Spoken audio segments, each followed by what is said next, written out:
दर्शक हो, आता पाहणार आहोत एक विशेष बातमी।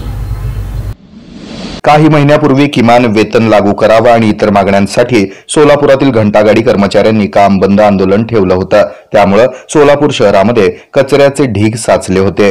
यावर महानगरपालिकेचे अतिरिक्त आयुक्त रवी पवार यांनी मध्यस्थी करत नियमाप्रमाणे वेतन द्यावं असं अधिकृत पत्र ठेकेदारांना दिलं होतं। पण अद्याप ही 2 महिने उलटून ही घंटागाडी कर्मचाऱ्यांना महिना भरल्यानंतर पूर्ण पगार न मिळाल्यानं बुधवारी जुळे सोलापूर येथील पाण्याच्या टाकीवर घंटागाडी कर्मचाऱ्यांनी चढून शोले टाईप आंदोलन केला आणि यावेळेस किमान वेतन नियमानुसार वेतन मिळालंच पाहिजे अशा घोषणा दिल्या।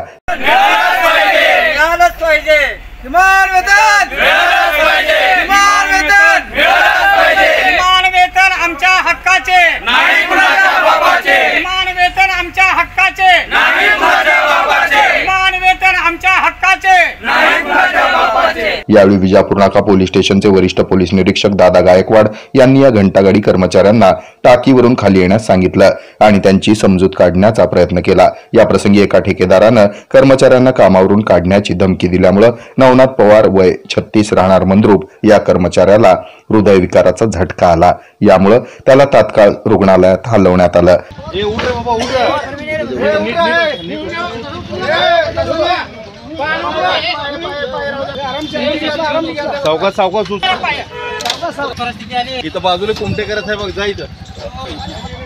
या प्रसंगी घंटागाडी कर्मचाऱ्यांनी जर आमच्या मागण्या मान्य झाल्या नाहीत तर आम्ही काम बंद आंदोलन ठेवणार असल्याची माहिती दिली आहे। पगारीबाबत मालकांना बोलून घेतल्यावर तर त्यांनी कामावरनं काढतो म्हणून धमकी द्यायला लागल्यात आणि त्यांना आम्ही पगार विचारला तर त्यांनी 1 महिन्याचा पगार असा आहे 21,000 आहे, त्याच्यामधलं सगळं कपात हे कपात करून एकतर आपरण देत नाहीत, कपडे देत नाहीत, रूट जास्त आहे ते डबल रूट देतात आणि तेच रूट तुम्ही त्या वेळेमध्ये पूर्ण करा म्हणून आम्हाला दंडशाहीचं काय म्हणते ते हुकुमशाही करायला लागल्यात। तेवढं रूट झालाच पाहिजे तर तुमचे पगार व्यवस्थित होईल असं त्यांचं म्हणणं आहे आणि 100% रूट कोणाचंच होत नाही कारण प्रत्येकाला हे डबल घरं दिलेत, त्याच्यामध्ये त्याचीच कपात आमच्याकडनं करून घ्यायला लागलेत। त्यांनी रूट त्यांनी जास्त देणार आणि पगार त्यांनी कपात करून घेणार आहेत।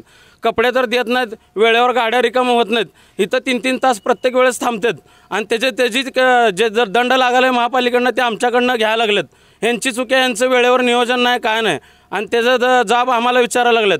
मग पगारीबाबत विचारायला गेलं तर आम्हाला कामावरनं काढून टाकतो म्हणून धमकी द्यायला लागलेत। आता आमची मागणी आहे जसं आम्हाला परिपत्रक वर्ण आयुक्तांनी जे दिलेलं आहे त्या मागणीनुसार जर आम्हाला पगार मिळणं ही गरजेचं आहे। त्याची जर पगार नाही मिळाला तर आम्ही काम बंदच आंदोलन करणार आहे आणि हे हुकुमशाही चालल्याने दंड वगैरे म्हणजे धमकी वगैरे द्यायला लागलेत आम्हाला सगळे।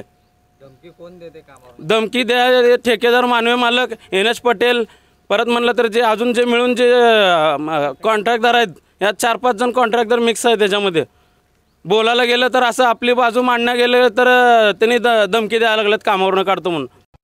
हे आहे मेट्रोकास्ट केबल नेटवर्क आणि आपण पाहत आहात द न्यूज प्लस बरंच काही।